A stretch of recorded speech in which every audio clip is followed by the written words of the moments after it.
Hello everyone, welcome to today's session. I am Kajol and in this video we are going to discuss Constitution of Central Information Commission and State Information Commission.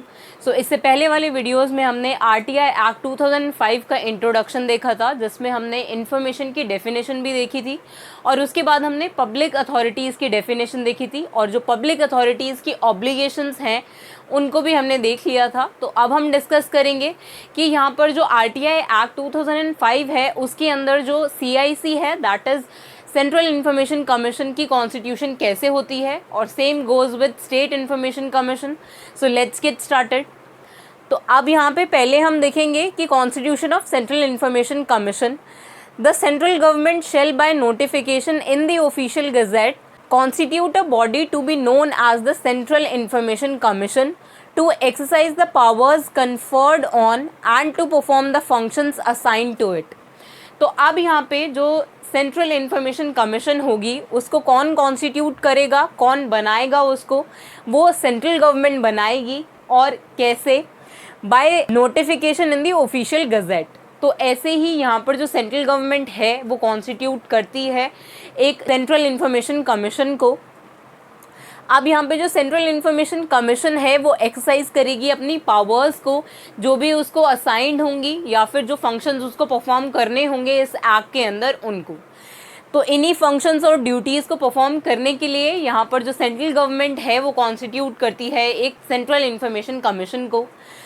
तो अब यहाँ पे जो purpose है वो ये है कि वहाँ पर अगर किसी सिटीज़न को ऐसा लगता है कि जो भी RTI एक्ट में उसके पास जो राइट हैं उसके पास उनका कुछ वायलेशन हुआ है, तो वो यहाँ पर जो सेंट्रल इन्फॉर्मेशन कमीशन है उसमें अपनी कंप्लेंट जो है वो फाइल कर सकता है।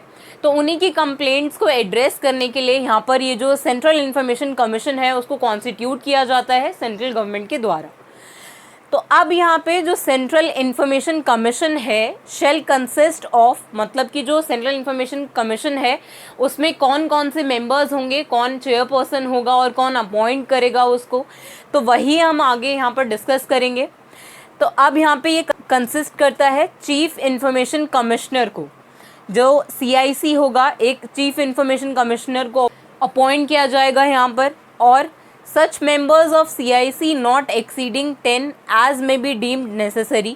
तो अब यहाँ पे और ऐसे मेंबर्स होंगे जो कि नॉट एक्सीडिंग 10 होने चाहिए, 10 से ज़्यादा वो मेंबर्स जो हैं वो नहीं होने चाहिए। जिन भी मेंबर्स का होना वहाँ पर ज़रूरी है, नेसेसरी है, सिर्फ उतने ही मेंबर्स वहाँ पर होंगे और वो 10 से कम ही होने चाहिए।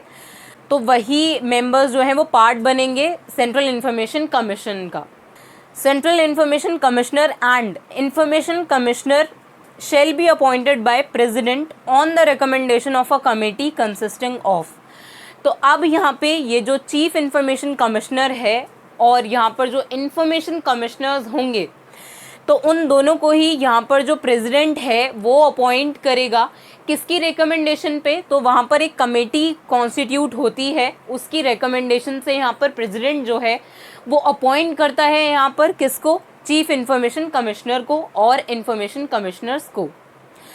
तो अब यहाँ पे अब वो जो कमेटी है वो कंसिस्टिंग ऑफ है, मतलब वो जो कमेटी होगी उसमें कौन कौन से मेंबर्स होंगे, तो ऐसे 3 मेंबर्स हैं यहाँ पर। फर्स्ट है the prime minister as chairperson.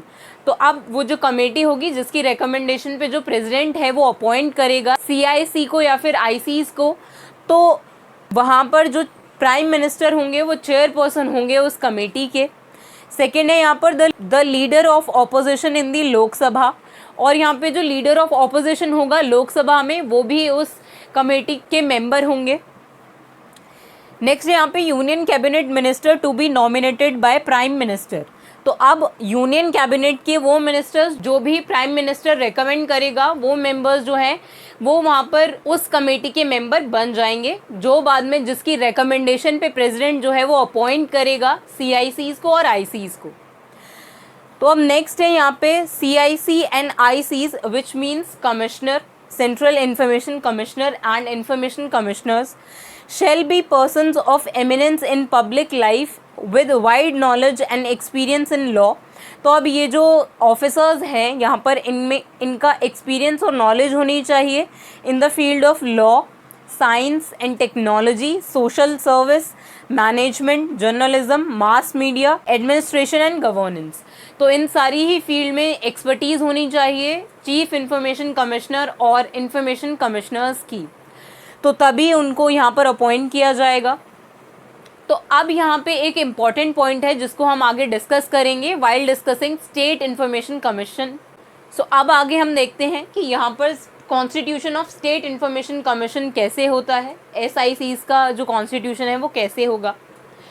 Every state government shall by notification in the official gazette constitute a body to be known as the information commission to exercise the powers conferred on and to perform the functions assigned।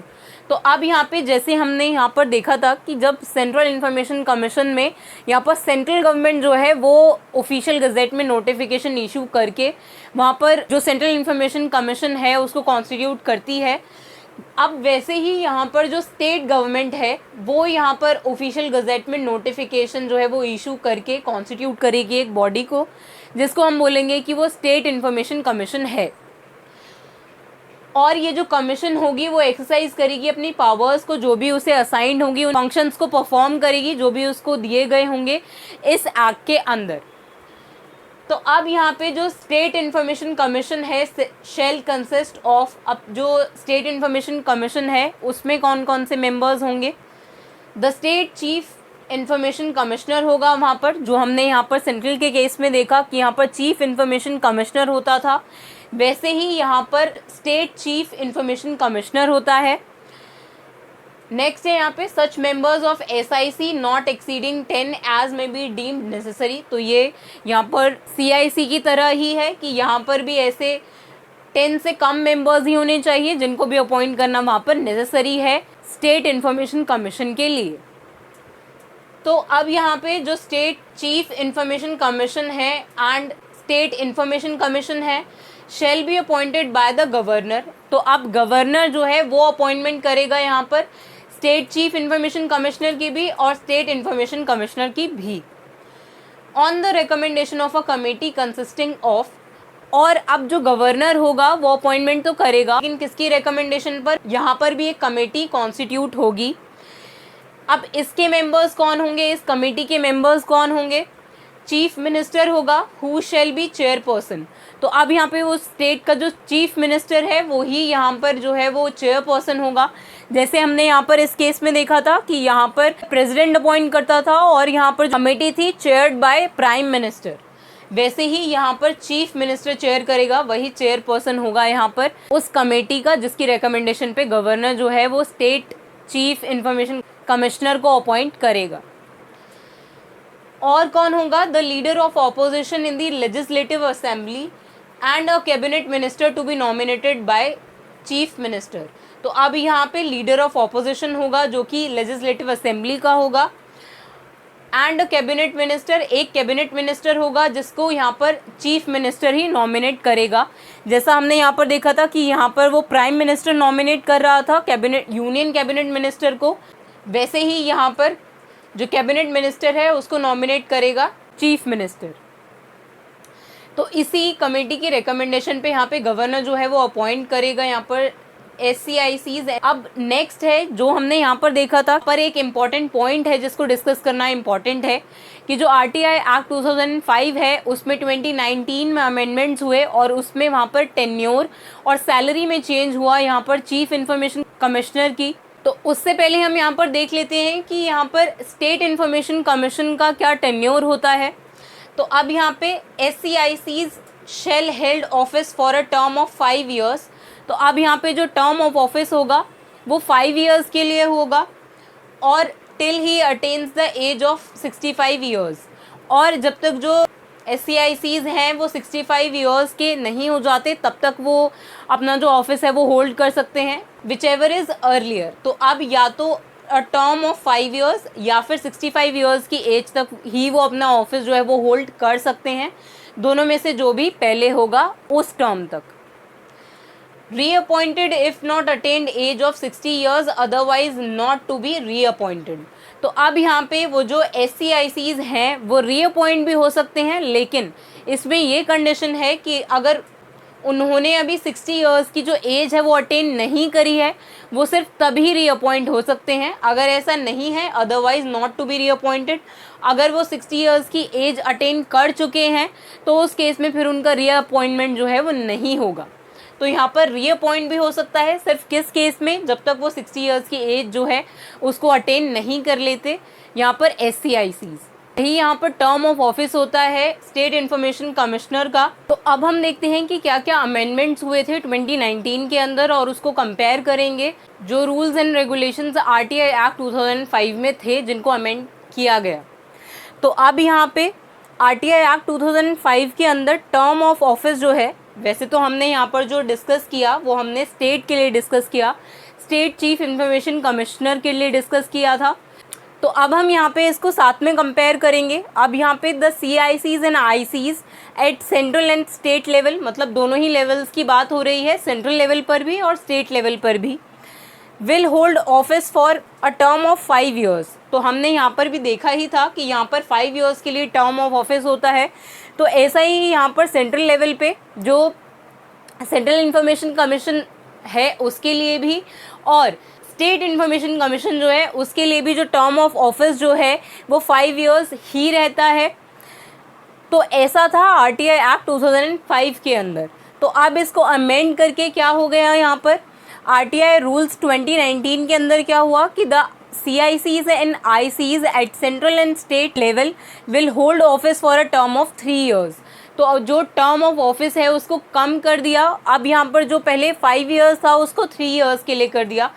तो इसीलिए अब यहाँ पर जो term of office है वो 3 years he है RTI rules 2019 के अंदर।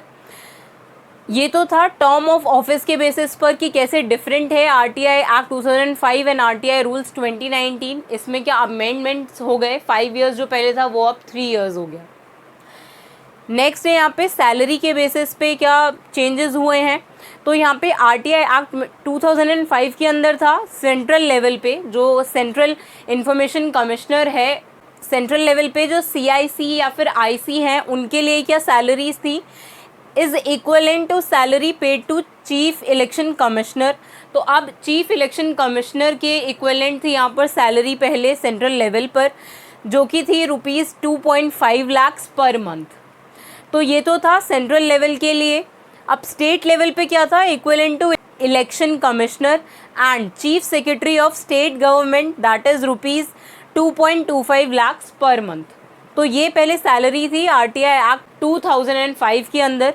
तो अब इसको भी अमेंड कर दिया। यहाँ पर सेंट्रल लेवल पे CIC and ICs shall receive a pay of ₹2.5 lakh and 2.25 lakh per month respectively. मतलब यहाँ पे जो CIC होगा उसको 2.5 लाख सैलरी दी जाएगी और ICs जो होगा उसको 2.25 लाख पर मंथ सैलरी जो है वो मिलेगी। तो ये चेंज हो गया पहले से यहाँ पर। तो अब स्टेट लेवल पे क्या है, यहाँ पर shell receive a pay of ₹2.25 lakh per month. तो यहाँ पर ये जो सैलरी है SCICs की वो अब इक्विवेलेंट टू इलेक्शन कमिश्नर या फिर chief secretary of state government नहीं है। इसको यहाँ पर डायरेक्टली पे जो है वो डिफाइन कर दी है, 2.25 लाख पर मंथ जो है वो मिलेंगे यहाँ पर SCICs को भी। तो यही यहाँ पर चेंजेस थे जो हमने पहले यहाँ पर स्टेट के लिए डिस्कस किया। तो उसमें अब 2019 में जो है वो कुछ अमेंडमेंट्स हो गए जिनको हमने यहाँ पर कंपेयर करके देख लिया। तो आई होप आप constitution of central information commission और स्टेट इंफॉर्मेशन कमीशन को समझ गए होंगे। तो इसके नेक्स्ट वीडियो में हम आगे के प्रोविजंस डिस्कस करेंगे। So see you in the next video. Thank you.